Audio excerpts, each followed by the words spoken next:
आपकी जिंदगी में इस तरह के हमलों से मुकाबला करने की क्षमता बहुत बहुत ज्यादा बढ़ जाएगी। आपको पानी का बहुत ज्यादा ख्याल रखना चाहिए क्योंकि ये आप में 72% है। अगर आप ऐसा करते हैं तो आप देखेंगे कि आपकी आधी हेल्थ प्रॉब्लम्स कम से कम 50% 6 हफ्तों में दूर हो जाएंगी।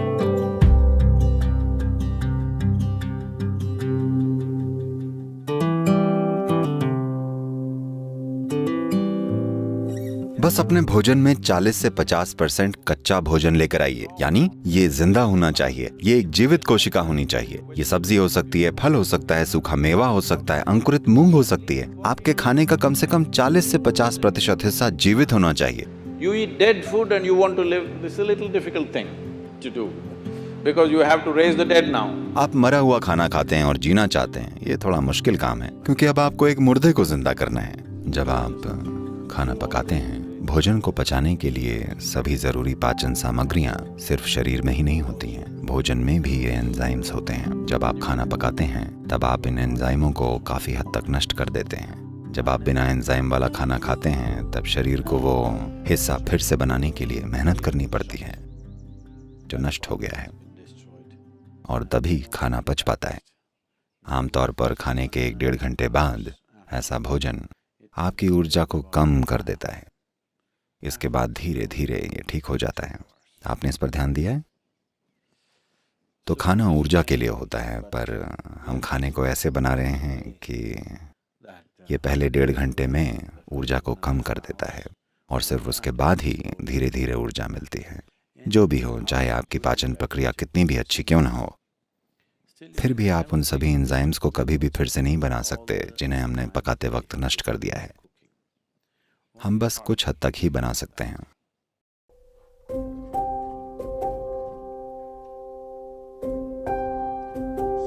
एक सरल काम ये हो सकता है कि आप बस नहा लें। हमेशा सोने से पहले स्नान कर लीजिए, इससे बहुत फर्क पड़ेगा। ऐसे मौसम में शायद ठंडे पानी से नहाना मुश्किल हो तो आप गुनगुने पानी से नहा लीजिए। रात में गर्म पानी से मत नहाइए, गुनगुने पानी से नहाइए। ये आपको सचेत बना देता है। तो आपको लगेगा अरे मुझे नींद नहीं आएगी। कोई फर्क नहीं पड़ता, आप 15-20 मिनट या आधे घंटे बाद सोएंगे, लेकिन आप अच्छे से सोएंगे क्योंकि इससे कुछ चीजें दूर हो जाएंगी। जब आप नहाते हैं तब आप सिर्फ त्वचा की गंदगी ही नहीं हटा रहे होते हैं। आपने गौर किया है, अगर आप बड़ी टेंशन या चिंता में हो या चाहे जो हो, आप बस नहाकर बाहर निकलें और ऐसा लगता है जैसे आपके सिर से एक बोझ हट गया है। क्या आपने इस पर ध्यान नहीं दिया है? तो बात सिर्फ त्वचा को धोने की नहीं है। जब आपके शरीर पर पानी बहता है तब बहुत सारी चीजें होती हैं। नहाना एक बड़ी ही प्राथमिक भूत शुद्धि है क्योंकि आपके शरीर का 70% से ज्यादा हिस्सा असल में पानी है। अगर आप इसके ऊपर पानी डालें तो एक तरह का शुद्धिकरण होता है जो कि त्वचा की सफाई से कहीं ज्यादा है।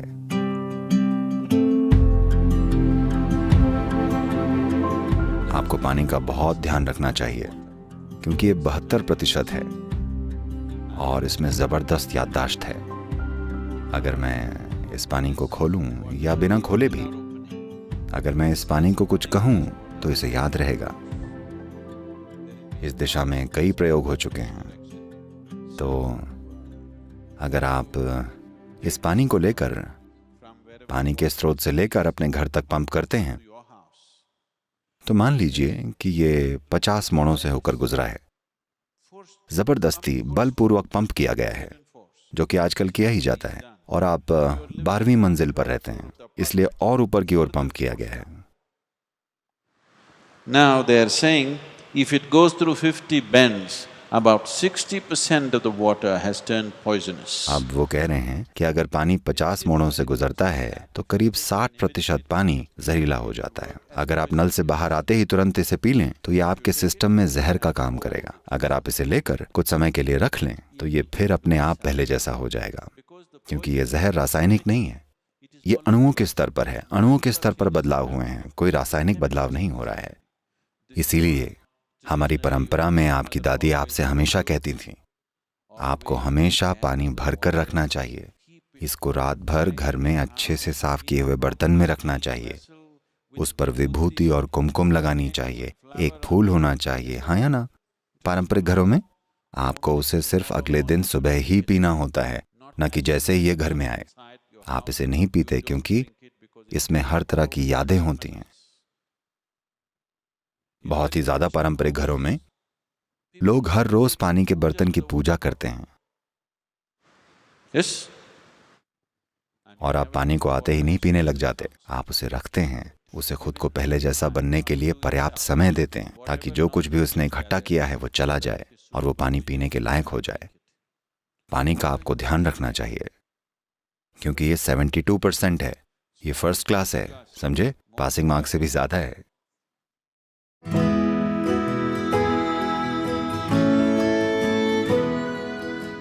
खाली पेट और भूख दो अलग अलग चीजें हैं। भूख यानी आपकी ऊर्जा का स्तर गिरना शुरू हो गया है, लेकिन पेट खाली होना अच्छी बात है। योग विज्ञान में आज आधुनिक विज्ञान भी इससे सहमत है, लेकिन जो हम अपने अनुभव से जानते हैं, आप वहां तक पहुंचने के लिए अरबों डॉलर खर्च करेंगे, क्योंकि रिसर्च का मतलब बस यही है कि कितने मिलियन डॉलर। रिसर्च ऐसे ही होती है। आपका शरीर और आपका दिमाग सबसे अच्छा काम तभी करते हैं जब आपका पेट खाली हो। इसलिए हम हमेशा ये पक्का करते हैं कि हम कुछ इस तरह से खाएं कि हम जितना भी खाएं, हमारा पेट हमेशा ज्यादा से ज्यादा 2 से 2.5 घंटे में खाली हो जाए। इसलिए हम हमेशा भूखे सोते हैं। लोग सोचते हैं वो सो नहीं पाएंगे, वो सो सकते हैं। तो योग में कम से कम 8 घंटे रुकने की सलाह दी जाती है। एक भोजन और अगले भोजन के बीच 8 घंटे का अंतर होना चाहिए। अगर आप ऐसा करते हैं तो आप देखेंगे कि आपकी आधी हेल्थ प्रॉब्लम्स, चाहे आपको जो भी हेल्थ से जुड़ी प्रॉब्लम्स हैं, कम से कम 50% 6 हफ्ते में दूर हो जाएंगी।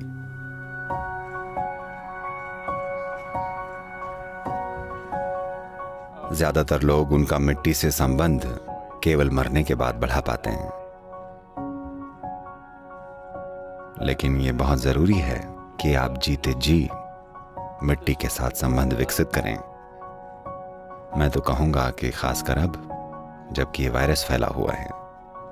यकीन मानिएगा, आप में से जो लोग किसी भी तरह मिट्टी से जुड़े हुए हैं, Here we call this Prithvi Prema Seva.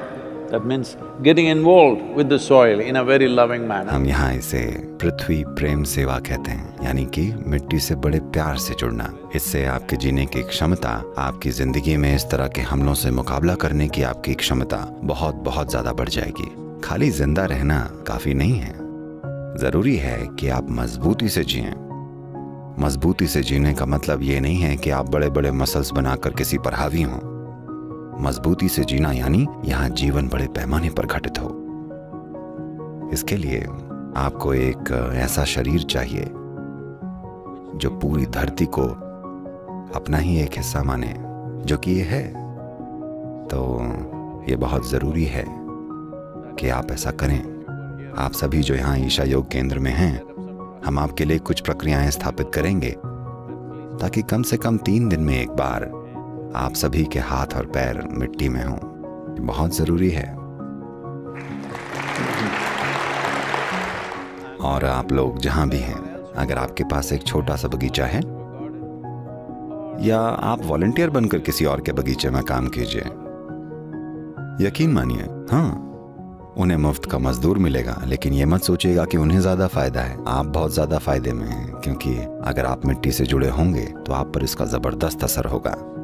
आपके भौतिक शरीर के काम करने का तरीका बदल जाएगा। अपने हाथ मिट्टी में डालिए, ये बहुत महत्वपूर्ण है। नहीं तो आप में से जो लोग बहुत ज्यादा ही अमीर हैं पर काम करते हुए दिखना नहीं चाहते, क्योंकि इससे आपकी अमीरी की इमेज बिगड़ जाएगी, आप मिट्टी से स्नान कर सकते हैं।